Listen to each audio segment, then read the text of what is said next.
Hey fam, I wanted to follow up with you on an incident, if you will, that took place a few months ago where the minister of assimilation at the Church Without Walls in Houston, the Reverend Ralph Douglas West II, found himself in court due to him assimilating too much with one of the attendees of his congregation, which led to her contracting herpes from him. Well, the court agreed with this young woman and he was ordered to pay $2.45 million. Here is what she had to say. We conversed via social media, I'll say about a month. And then within that month's time, he wanted to exchange and talk more telecommunication, phone, you know. Yeah. So from just the social media, we ended up having telephone conversations, and then from there we started dating, and we dated about 2 years.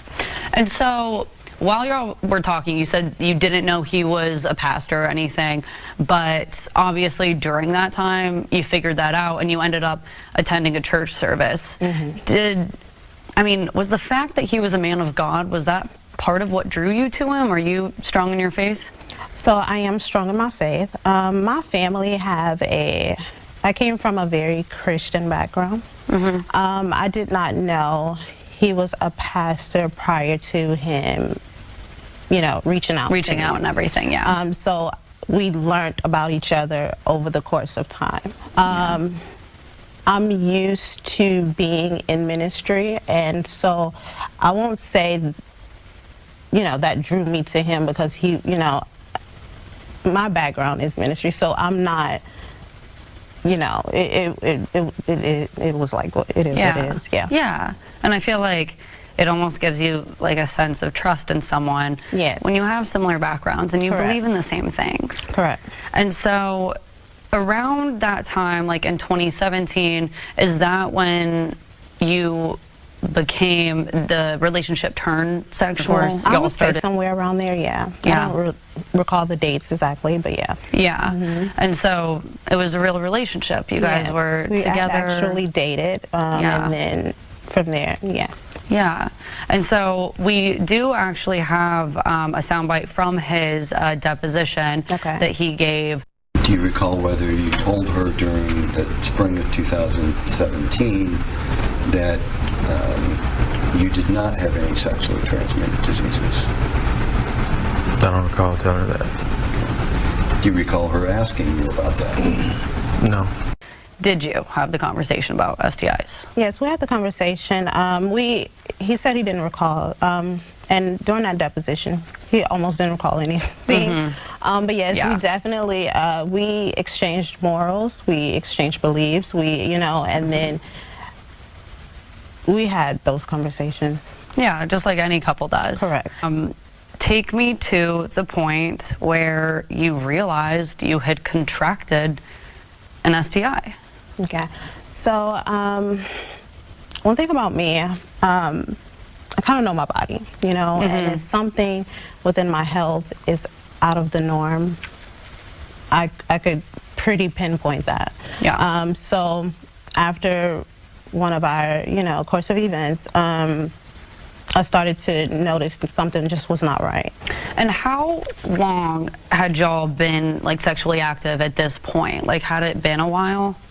Yeah. Yeah. So this was someone who you really felt like you trusted? Yeah, it was just him, and I was in a relationship with him, Yeah, not even a second thought about it. Yeah, no. Yeah.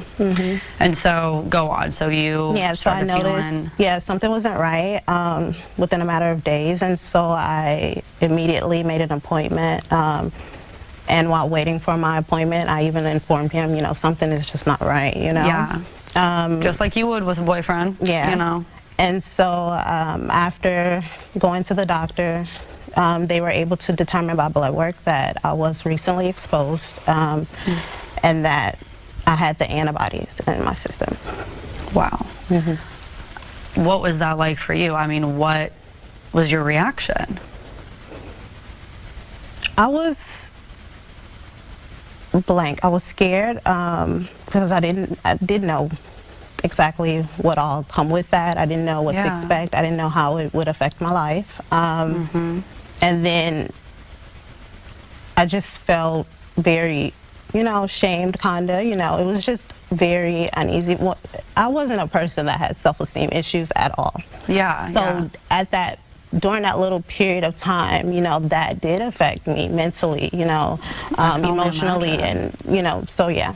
Now, one would think that the church would address this humongous elephant in the pews, or this man would retreat from public life. But if that's what you guessed, you'd be wrong, because allegedly, this man is still preaching at this church. And as for this woman's restitution for her now lifelong disease that she contracted from this so-called pastor, I'm pretty sure, as they say, speaking engagements, books, and so-called projects, aka the tithe and offering of this mega church congregation, will be footing the bill, allegedly. How sad that these are the people who claim to be representatives of Christianity and Jesus. Is $2.45 million enough restitution for a lifelong disease? Should this man remove himself from any association with this church? And finally, should this church change its name, because the name Church Without Walls is wild, in my opinion? Anyway, let me know what you think in the comment section, and if you haven't already, remember to like the video and subscribe. Also, turn on your notification bell,